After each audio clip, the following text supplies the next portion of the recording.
In this lesson, number 7, we shall complete our study of part 2 of The Dream House by Craig Higginson. This lesson should take about 1 hour of your time. You should now read from page 78, Looksmart's point of view. Here, Looksmart reflects on his plan, one filled with hatred rather than rationality, and how it's more difficult to execute when he's facing Patricia. He tries to manipulate the conversation and her, challenging her to dig deeper into her conscience. She observes that very few people have consciences that are entirely clear. He feels that she's cleverer, but his memory is superior. He longs for her to feel fear, but he's floundering when he tries to force the issue. Some key quotes from this section are on the next slides. Use them as starting points for your own in-depth discussions. Have you created a literature circle with some of your classmates as members? It really is worth it. In quotes 1 and 2, it seems that Looksmart wants an apology from Patricia. Do you agree that she should apologize? In quote 3, it appears that Patricia has not questioned her role in the past. It appears that she has never reflected on her words, her deeds. Is this cowardice? A lack of empathy, perhaps? Quote 4 is very important. In fact, you should write it in your notebook and highlight it in neon colors. What does this mean? Does she mean that by not being specifically complicit, she is absolved of all guilt? Surely doing nothing is just as bad. Quote 5 indicates that there is something impressive about Patricia. Even Looksmart recognizes this. The fishing imagery of quote 6 is obvious. The memory of a little boy going fishing is central to both Patricia's and Looksmart's view of their past. It's just that their memories of that day are so very different. In quote 7, you should note the use of the pronoun them. This is a reference to the us and them mentality of apartheid, the marginalizing of one group by another. Quote 8 contains quite graphic language. How accurate is this perception? Can anyone tell someone else how to feel about their experiences? In quote 9, it might be that Looksmart felt that he was the fish getting smacked on the head. Or is he resentful for Grace and the others? The fishing imagery continues in quote 10. Do you think Patricia should be afraid of Looksmart? Why isn't she? Looksmart feels that his need to please Patricia has been a millstone around his neck, as indicated in quote 12. In quote 13, Patricia finally seems to be afraid of Looksmart. She can't relate to him when he seems uneducated, and this is when he appears dangerous to Patricia. There is much in quote 14 that is thought-provoking. It is in this quote that we are given a clear reason for Looksmart's return to Dwaleni. He wants to feel hatred towards Patricia, and he wants to see her afraid of him. Why would he want this? Patricia's point of view is given in the next short section. She concedes that there is indeed much to fear. She no longer reads the newspapers or watches the news on television. She feels that while the names change, the stories are repetitive. She remembers that recently someone she knew from school who lived close by had been beaten, raped, and murdered. We wonder if she's contemplating such an end for herself.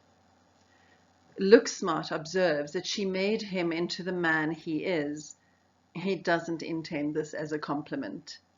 She feels he's being perverse, but he misunderstands this and thinks she has labeled him a pervert. On the next slide, you can follow in your novel as Dr. Zwichers reads these pages to you. Patricia, page 84 to 85. Of course there's much to be afraid about. She has long ago given up reading the newspapers or watching the news. It was always the same story, even if the names were slightly different. But there are times when the stories happen so near to her that she can't avoid them. Only a week ago, a friend from a nearby farm, a woman she hadn't seen for several years now, was tied up with wire and raped, and then her throat was cut. Or perhaps her throat was cut and then she was raped. It was not clear which happened first. Her name was Fiona Johnson. She and Patricia were at boarding school together in Hilton. Back then, Fiona was a swimmer and gymnast, with lovely, long brown legs that she wanted every boy to notice. Her legs would enter the room first, and Fiona would appear soon afterwards, usually with a broad smile on her face. Later, she married a polo-cross player who ran a stud for Arabs. They had 3 girls with the same legs as their mother, who went to the same school and then faded from Patricia's view. While the husband was away, Fiona's attackers entered the house at dusk during a thunderstorm. They tied her up like a bale of hay and slaughtered her like a sheep. It was a good farm murder. I'm afraid you're not even a shadow of the little boy I knew. I was hardly a little boy, madam. I was 19 when I left? You think at 19 you're a man. Is that what you think? I was a man. You made me to be a man. Well, that's something, isn't it? You don't know what I mean. Well, how can I? You're being so perverse. You think I'm a pervert. Well, that's not what I said. She doesn't know what might have happened to his English. In the circles he moves these days, there's probably no need for good English. All she knows is that he spoke far better as a child. Quotes 1 and 2 make for uncomfortable reading. What is Higginson's intention by including this incident?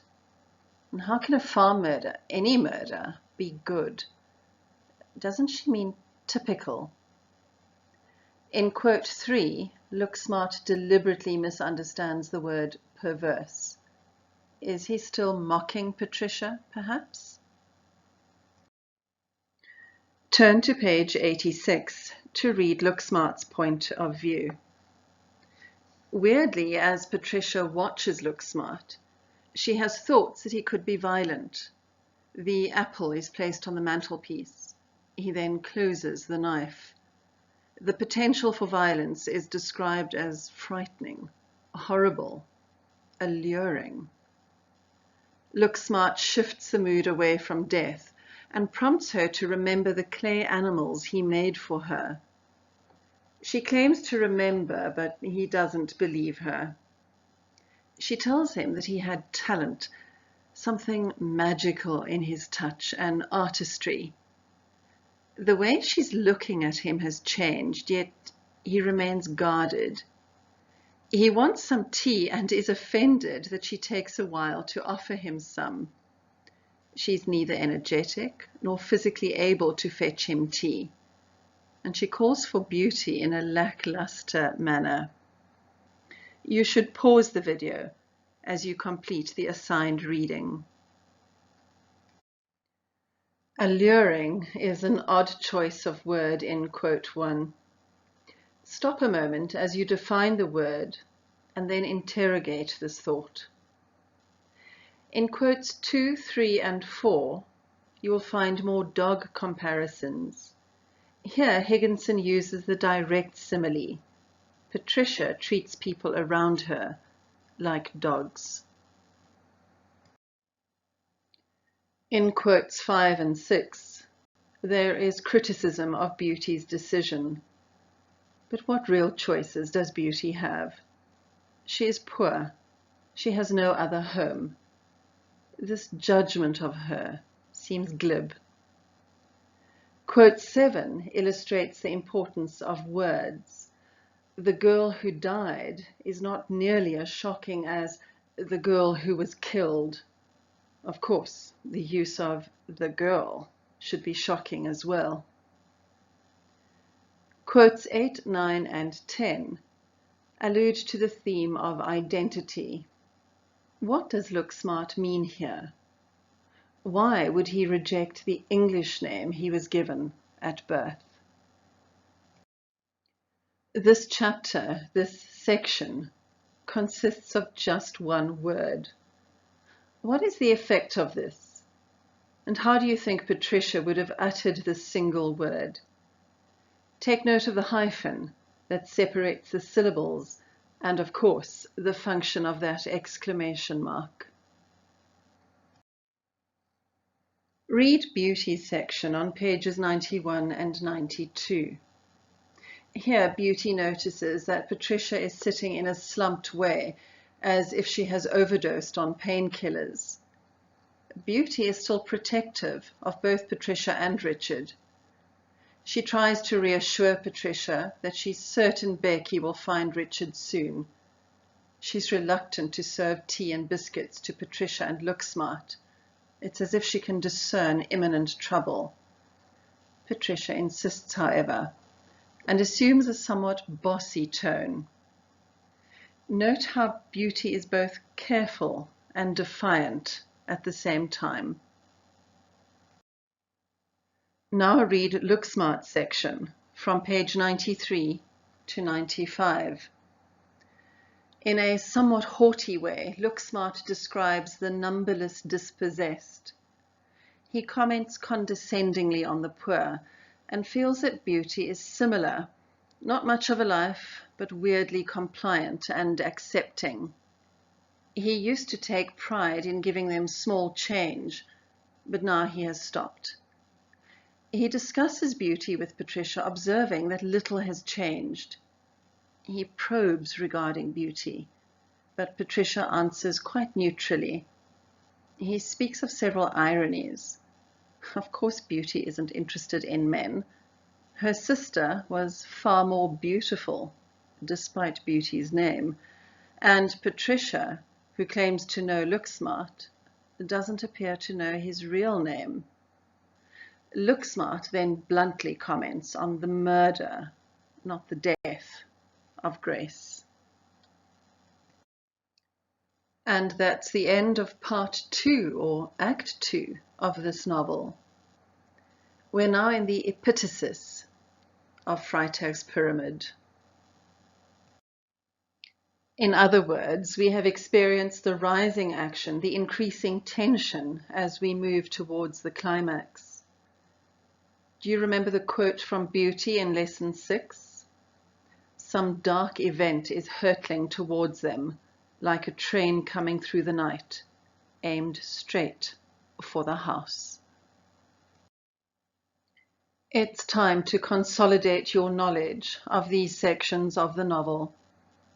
Read pages 80 to 87 in your English Experience study guide, and then answer the 7 questions that follow.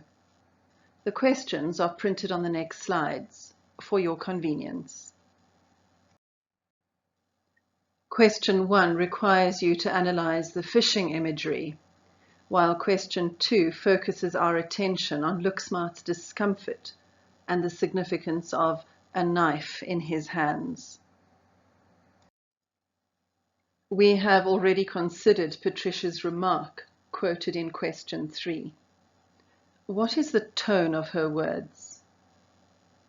The answer to question 4 relies on your understanding of the ambiguity in Looksmart's comment when he tells Patricia, "You made me to be a man." Looksmart appears to be playing mind games with Patricia.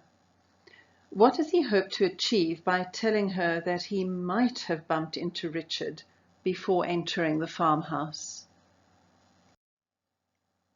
Your answer to question 6 should take into account how Beauty's life and the lives of people like her have hardly changed since the end of apartheid. Question 7 continues from the thoughts of question 6. Looksmart has changed his life. Beauty hasn't. Again, it is worth pausing to consider the layers of meaning in the title given to this section by the authors of the study guide, The Unspeakable Divide. In your answer to question 1, you should mention the metaphorical fisherman, that is Looksmart, who is intent on hooking his victim. Is victim the right word for Patricia? Reeling her in and holding her accountable for past actions or inactions.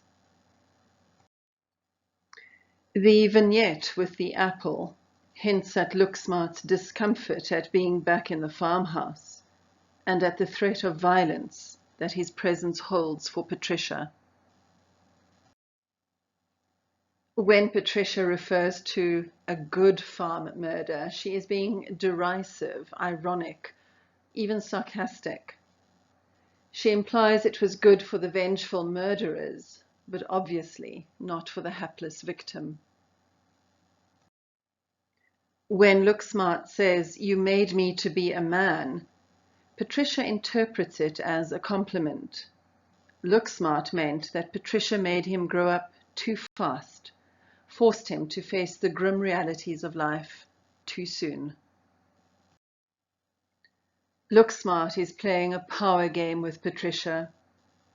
If Patricia believes that Looksmart is capable of harming Richard, her position is weakened, as she will fear what Looksmart has in store for her. For Looksmart, Beauty is no better off than a poverty-stricken beggar in the streets. The end of apartheid has brought no meaningful change to her life. They are still poor black people working for rich white bosses. Looksmart stands in judgment over Beauty. He believes that she is complicit in her own circumstances. He believes that Beauty should have left Dwaleni and sought her fortune elsewhere, especially after what happened to Grace. By staying on at Dwaleni, it appears to Looksmart that Beauty condones everything that happens on the farm. Richard, Patricia, Grace, all of their actions forgiven by her continued presence. Looksmart cannot understand this. To end part 2, you should complete the annotation of the remaining pages and update your ongoing notes. That's the end of part 2 of the Dream House. In lesson 8, we'll start part 3. Until then, go well, everybody. And remember, wash your hands and wear your masks.